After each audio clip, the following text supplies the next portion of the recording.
Mary Precious Jones Huntsville, better known as Precious. Thank you guys for stopping by my channel today. I really do appreciate that, and thank all of those that have already subscribed to my channel. Thank you so much. And to those that have not, I'm asking you to go ahead on and look below this video and click on that subscribe button, hit the notification bell so you will know each time when I upload another video. Hit the like button and also the share button, and leave me a comment down below. Okay, I love to chat with you guys and just see what's on your mind and to get to know you better. Okay, we are going into step 3. And step 3 is preparing yourself to go look for a house. So now we don't want to just jump up and go run and look for a house just because you got pre-approved, you got your earnest money, everything is in place. Now we need to find out what you are looking for. What are the amenities in the house? The benefits. What do you want? Do you want a brick house? Do you want a vinyl house, a wood frame? What type of house do you want? Do you want a 2-story? Do you want a rancher, a tri-level, bi-level, split level? What do you want? Do you want an older house? Do you want a house from 1 to 10 years old? A house from 11 to 20 years old? 21 years up? What are you looking for? Do you want a new house? Do you want to build a new house? We need to know all of those things before we go doing an MLS search. And then we also need to know the location. Where do you want to live? Do you want to live here in Huntsville, Meridianville, Hazel Green, Tony, Harvest, Madison, New Market, Brownsboro, Rodham Pike, Gurley, Decatur? Those are just some areas that I'm just throwing out there to you. Let us know what location you like to purchase your house.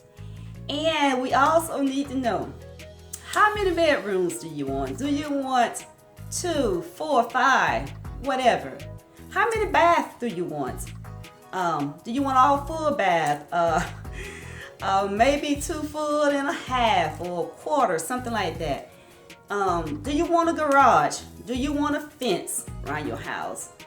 If it's a garage, do you want a 1-car garage, 2-car garage? All of that plays a part in helping us realtor find what you're looking for. So if you can keep those things in mind, let us know what you want. Do you want hardwood flooring all the way through? Or do you want carpet? Maybe you have allergy and you might haven't thought about that, but you have allergy and you don't need carpet, because if you don't keep that carpet clean, it will cause allergy or flame your allergy up or mess with your allergy, put it like that. So these are things that we need to know. You might not even thought about that, because some people say, okay, if I don't have a fenced-in backyard, I don't have a patio, I don't have a deck, oh, I don't have a fireplace, I don't want the house. So we need to know everything that you can think of. And I have a little check sheet for you. So if once I find out what you want, I just check it off, go down the list. This is what she want. Some people, they want a certain school district. So I have to keep that in mind as well. So there's a lot of things to look for or to consider before you just go out looking for a house, okay? Because we don't want to take you to Tony and you say, oh, I forgot to tell you, I don't want Tony. I want to stay in New Market. So that'll just be a waste of time for both of us. Okay, so that is another thing that we need to do before we just go out and just start showing you houses, okay? So this is step 3. So I have step 1 and 2 on the first-time home buyers down in the description box below. We're going to continue to talk about the first-time home buyers. This is going to be number 4. So now that we have done number 1, 2, and 3, we are coming up to number 4, which is get ready to go out and look for that dream house. So we talking about, now that we have gotten all the 1, 2, and 3 steps out of the way, we talking about going out, and now we want to look for a house, okay? So now, once we know what you want, we go into the MLS and we put up a certain criteria depending on what you want, what you told us that you want. And so now it is time to go out and look for that house. Okay, say we go out and, well, let me tell you, in this particular market, just be prepared to wait, okay? Wait, because I don't want to disappoint anyone that you think you can go out and find a house the first day, and you probably can, but don't want to get your hopes up. But anyway, we going out and we are looking for a house after we done pulled up everything, all the criteria off of the MLS, and we take you to the houses of your choice, and you decide to look at a house. And you might decide, okay, I'm just going to look at some more, but I really do like this house, but I want to look and see what else out there. That's fine. A lot of people do that. But like now, in this particular market, if you see something you like, go ahead on and get it. So let's say you found a house and you bidding on it. And I advise everyone now, anybody, if you think we are back in the days, the time where someone has a house listed for, say, $100,000, $200,000, and we say, okay, I'm gonna go in with the low ball offer. Let's offer them $175 for this $200,000 house. Well, those days are over. We did that back in 2006 or way back, okay? So now, if you see a house that you like, don't play around. Don't lowball these sellers now. This is a seller's market, okay? So inventory is low. We don't have all the big inventory like we used to have. So for the new home buyers, when you see something that you want, don't try to tell your agent to lowball the house, because these houses now are going for over the asking price, way over the asking price. These houses are not staying on the market. If they go on the market today, we might have 3, 4, 5, 6 offers on it within one day. I listed a house, down in the southeast area. Came to my office, keyed in everything in the MLS, was getting ready to get my lockbox, my sign to go put in front of the house, because I didn't have a lockbox on it. I figured, hey, I can put everything in the MLS, and then I can go put my lockbox and my sign in the yard. Well, by the time I got on the parkway, my phone rings, and I had just listed the house like maybe 15 minutes ago. And an agent called and she said, oh, Precious, I am in front of this house you got listed, but there's no lockbox and there's no sign in the yard. And I'm going, oh my goodness, I just listed it 15 minutes ago. I'm on my way. I am en route to bring you the key and put the sign in the yard. So she said, okay, well, I'll stay till you get here. And so within that one day, I had 4 offers on that house, and they was good offers, okay? So don't get me wrong, they was no lowball offers. My seller accepted an offer on the house in less than 24 hours, okay? So that's just to let you know that houses are not staying on the market as long as they used to, because we don't have that big of an inventory right now. So the buyers, I'm just giving you a warning. Don't go home and sleep on it. Please don't. Don't go home and sleep on your decision saying that, okay, let me sleep on it tonight and I'll let you know tomorrow morning. Well, while you're sleeping on it, the owner has already accepted an offer, okay? So I just want to let you guys know that, because I don't want anyone to be disappointed. I know this is your first time purchasing a home, so I want you to know, and I'm giving you just raw facts, okay? I'm not cutting anything, so I'm just letting you know this is real. This is our market here in Huntsville, okay? So talking to the new home buyers, I'm here for you guys. I just want to lay out something for you so you can have something to go by when you get ready to look for that house. You'll know what you need to do, what first steps you need to do. Just taking you all the way through that, okay? Now, this is where we're coming into. We have done all of step 1 through 4.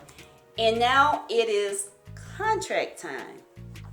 So now we have found that house. We done put down our earnest money, and congratulations, the owner has accepted your offer. Now, what we need to do, and this is where I come in, I take it from here. Now, we are going to go ahead on, and we just gonna go by the contract. If you ask for a home inspection, we're gonna make sure that that home inspection is done and on time. I will help you.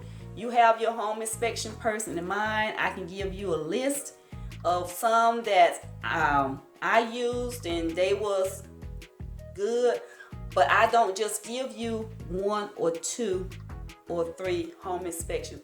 I prefer, really, if you had a friend that had a home inspection done and your friend was happy with that person, go ahead on and use that person. But if you don't have one set up for you to use, I will make sure that I use the ones over my 20 plus years, some that's just good, reliable. I will give you a list and you will be able to, well, interview those home inspectors. Don't just get the first one you call. Make sure this home inspector giving you pictures, okay? There are some home inspectors, they don't give you pictures, like defects that they found underneath the house. We can't go underneath the house, okay? So we need to make sure that we get in a home inspector that giving us those pictures, so when they find those defects, you will know where they are located according to the diagram, okay? And once we go through the home inspection, all of that good stuff, everything worked out, so now we are heading towards closing. That's where we already picked out the attorney.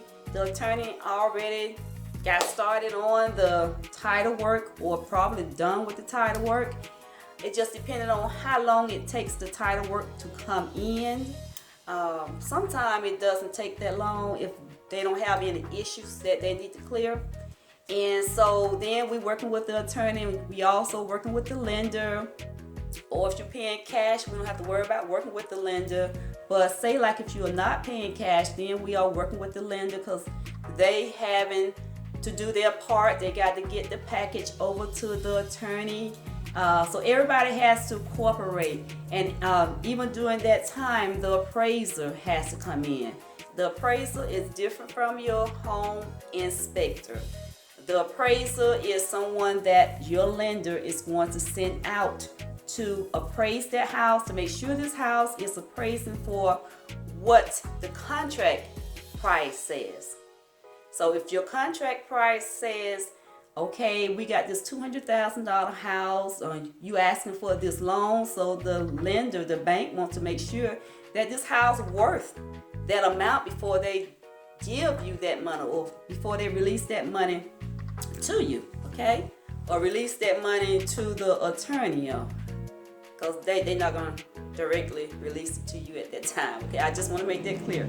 You're not getting that money, okay? So that money is going to the attorney and they gonna cut checks or whatever.